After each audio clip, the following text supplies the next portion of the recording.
Hey ladies and gentlemen, welcome! It's time for Game 3 of Stephano vs. Puma in the Assembly Winter ASUS Republic of Gamers Tournament. Stephano once again saying good luck, have fun, boy. And I don't know why I put a little southern drawl in that. Good luck, have fun, boy. Alright, we have Stephano and Puma Game 3, and I should actually say that in a French accent. That's because, of course, Stephano is French. I don't know how to do that, though. I don't have a very good French accent. I do apologize, guys. Anyways, it's time for Game 3. All fun aside, Stephano has won the first 2 games of this series already. And if he should win this game here on Shakur's Plateau, that will mean he's guaranteed into the Grand Finals. And of course, all that pressure is on Puma right now to perform, because this is the difference between potentially $10,000 or $3,000. And obviously both are really nice to have, but I mean, if you were me or I were you or you were anybody, you probably want the $10,000, right? So Puma, of course, just like all of us, needs that money.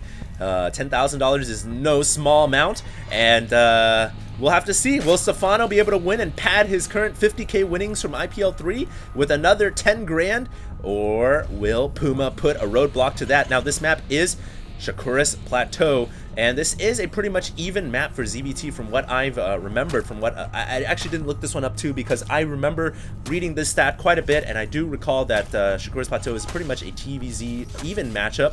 And we'll just have to see how things go down here. There is a barracks on the way, so the drone has made its way in already. Gonna try to get a little bit of a scout action in, and we have the shift Q from the drone just because Stephano felt a little lazy right there. And I do that all the time, man. I do the little, as Day9 once put it when I played at MLG last year, I did the little Star of David with my rally points. So, yes, I have been known to do that and go on autopilot mode. Hatchery also coming up for Stephano here at the Natural, has the Overlord there to scout out a potential bunker. That's very important to do if you're Zerg.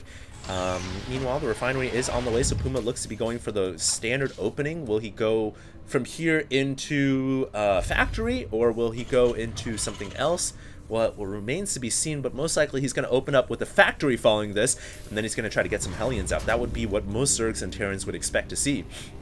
And meanwhile, in the middle of the map, that drone has made its way out. A lot of times this drone will actually die, because it goes in there, it scouts, and I've done this many times. It scouts, and it decides to stay in there for a little bit too long, and then the wall closes off, and then the drone has no escape path. Can you imagine being that drone inside the Terran base and you have no way out? You're just stuck in there until you die? That's gotta be a terrible existence. But Stephano, very merciful. He decides to save his drone. He pulls it out of there. So a good commander is Stephano, and he's gonna bring that drone back to go to work. And meanwhile, the SCV also making its way into the main of Stephano. Same opening here, really, for both players since the last game. I don't really see any divergence at all. And on the production tab, we do have the factory and the reactor, and that's always a good signal of an opening for Hellions. And Puma is actually really known for his Hellion control too. He's extremely proficient with Hellions. That's one thing that when I've watched Puma time and time again, I've noticed that he's really good about staying active with the Hellions, able to kill off creep tumors. We saw that in the last game. But Stephano, more than that, is really good at killing off Hellions with his Zerglings, and that's where those upgrades actually really come in handy. The armor and the weapons just help them kill the Zerglings, the Hellions off that much better. Now, let's see here. Puma not going to be going into that macro CC quite yet. He's actually going to expand down to the low ground. And the first 5 minutes of this ZVT really just the build-up for both sides, but no real surprises thus far. As Stephano also getting a spine crawler at the Natural. That's smart of you to do, because any kind of attack here at the front door, that crawler will be able to shut down at this point in the game. So playing it safe rather than sorry is Stephano's playstyle right now, and he's also got the speed on the way.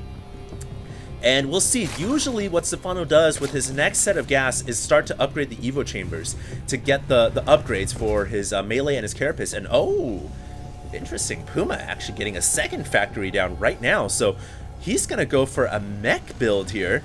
And that second factory is quite early. Now, he's also got another reactor on that barracks. Will he make a tech lab here, or will he go on the reactor? Could be very interesting to see. If he goes on the reactor, then he could go for this mass orange flame Hellion build. And I say orange flame because that's just the default color, obviously, but usually when you hear or see mass Hellions, it's usually blue flame Hellions. But this is actually somewhat of a cheesy build coming out of Puma. It's just like 20 orange flame Hellions, you throw it down the throat of the Zerg, and you cross your fingers and hope not to die. That's what this build essentially is, and I'm thinking that's what Puma's gonna do now. Oh, no, he's adding on the armory. So, no, he's not gonna go for the mass orange flame Hellion build. So, with the armory down now, I guess he's going to... Actually, you know what? He might be still with... Because he could get upgrades on the armory for his Hellions. I was thinking there for a second, maybe he's going to go Thor's, but he still doesn't have a tech lab yet, so it's got to be some kind of a mass orange flame Hellion build with +1 weapons. The problem, however, is Stephano, for whatever ungodly reason, has sniffed this out. I don't think he has sniffed it out. He's just going for an all-in. Stephano is going to go for a Roach Baneling all-in, ladies and gentlemen. And both players, I think, are going for some type of all-in here. This is incredible. Puma now beginning to get a tech lab on his barracks. So I guess he's not going to go mass. I don't know what really Puma's trying to do right here. I guess he's going to try to get some upgrades for bio along with his Hellions. But here comes a mass 20 orange flame Hellions, but they ran into a wall of roaches. That was the one unit Puma did not want to see. And now his strategy is totally gonna get shut down, and I guess that's why Puma decided to get a tech lab, because he's getting marauders against roaches, just in case roaches are on the field, and it's a good thing he did, because there's a lot of roaches on the field. But Stephano's about to come crashing through the front door with his Roach Baneling all in, and I have no idea how Puma's gonna hold this off with mass orange Hellions. It's not gonna happen. Puma should actually help wall this off with his command center, but of course that little jutting reactor port makes it very difficult to do. And here comes the roaches and the Banelings. Oh my goodness, the supply depots are about to go down. SCVs were not there in time, and the roaches and Banelings have flooded inside of Puma's main. Puma is in so much trouble right now. He's lost almost half. Oh, not that many SCVs. He's only lost 3 actually. So he hasn't lost that many SCVs. Can he make a hold here? Is the question that we're all waiting to see answered. I think he actually will make a hold with mass orange flame Hellions, which is unbelievable. He only lost 3 workers in that engagement, which is even more astonishing and unbelievable.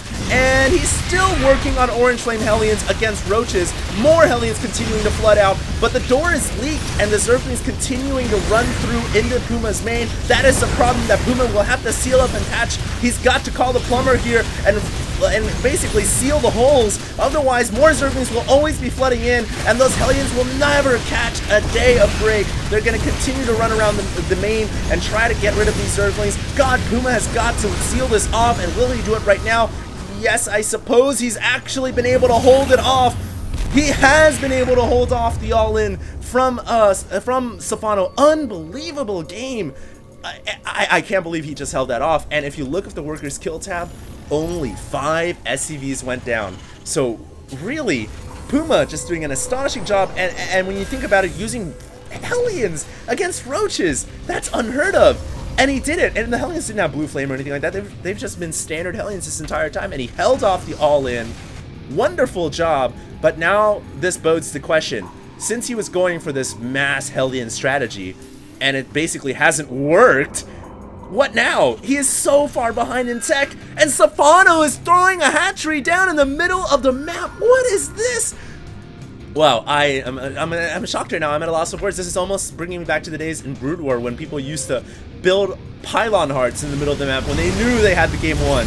This is essentially what Stephano's doing right now. He's made a hatchery in the middle of the map because he feels confident enough to close this game out. He knows it's game 3. He can afford to lose one, but he feels like he's way ahead now because Puma's mass Hellion strategy just got shut down. And I don't. It doesn't matter how many Hellions make, how many Hellions Puma makes, because while they might have defended the all-in, there is no way they're going to be able to make any kind of an offensive strike into Stephano. Stephano's just got way too many roaches and banelings, and he's expanding at will now. Going to the 4th base, Stephano running up into the natural. Puma just doesn't have the forces necessary to combat this. I don't know how he's going to combat it. The Marauder's actually doing a decent job from the high ground. The Hellions are going to be able to roast up most of the Zerglings. Can Puma make a hold here? Again, this will be another spectacular hold if he can. Not pulling SCVs yet, but he may have to as Zerglings are flooding in. No doubt the quick reinforcement line from that proxy hatchery also helping as well. And there's a GG from Puma. Unreal game. And both these players really going for some type of weird play. It just turned out that the weirder play The mass orange lane penalties actually didn't work as well as just the straight up all in from Stephano, and it wasn't really, I don't even know if it was an all in because he kind of transitioned out of it. So what a game! Stephano takes the first semifinal. He will be going into the grand finals of this tournament, playing for potentially $10,000. And Puma, after winning in the round of 8. We'll have to drop here into the lower bracket, into the third place consolation matchup. I hope you guys enjoyed. And this is HD signing out to the next semifinal, which will be coming up tomorrow.